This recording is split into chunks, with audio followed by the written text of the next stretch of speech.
Hey everyone, in the last video I covered some of the creatures of Bloom, so this time let's take a look at an easily missed part of the world, the plants. From the start, I knew that I was going to be adding plants to the game, but for the longest time I didn't quite know where I was going to go with it. Loosely, the idea was to have plants serve as abilities in themselves, allowing for magical effects without forcing the world into a heavy magical setting. Essentially, I wanted the world to make a bit more sense, and I saw plants as a way to do that. But creating them was a big challenge. To begin, there's the art side of things. Plants generally have a lot of different tiny pieces, thin leaves, and require all stages of their growth to be animated. Creatures tended to be a lot more straightforward in that respect, just organic forms with varying number of eyes and limbs. Then there is the issue of matching the plants to an ability effect in a way that made sense, especially in Bloom, where the focus isn't necessarily about damaging enemies to advance. The first one I actually made was a seed with wings that you could set on a path, kind of like a paper airplane. The purpose was to lure creatures away from locations as they chased it, or have it fly through or over obstacles that the player couldn't navigate, to run into switches or something like that.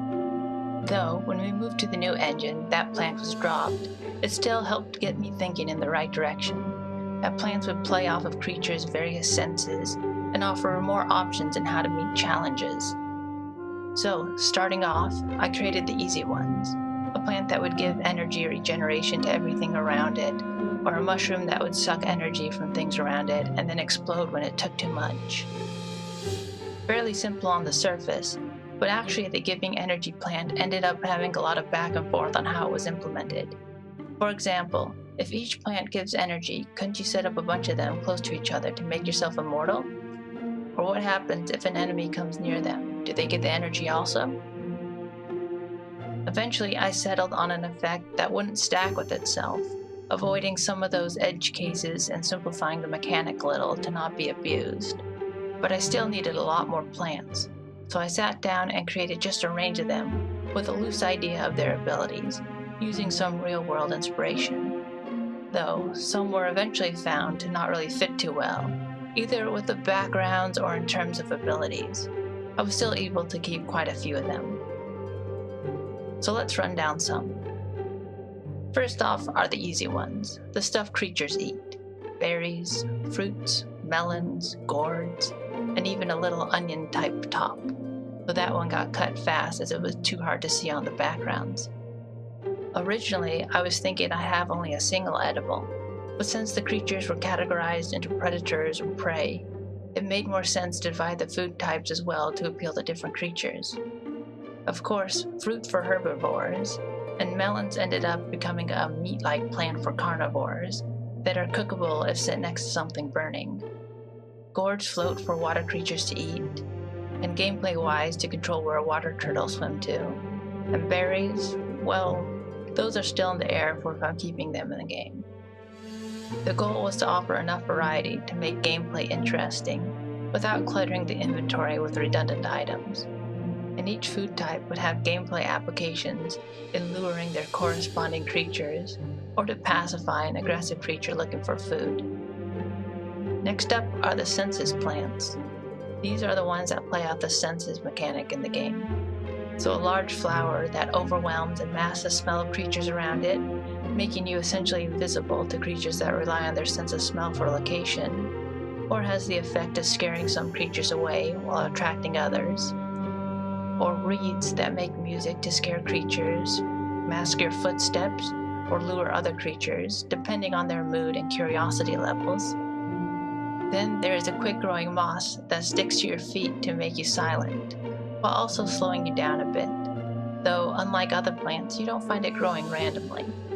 Instead, this is collected from a moss slug in the game, which uses it to mark and inhibit targets for a larger damaging attack.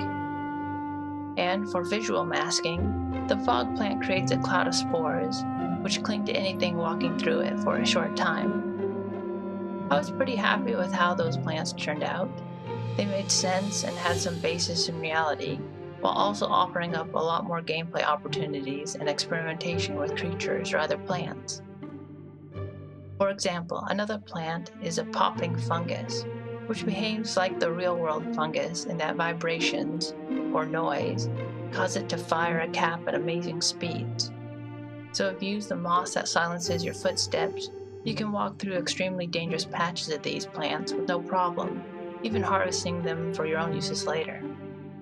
And that's really the goal, to create a world with rules that make sense and letting the players sort out how they want to navigate through it. It rewards experimentation and allows for discovery far down the line. Essentially, the world becomes an obstacle or puzzle in itself to overcome.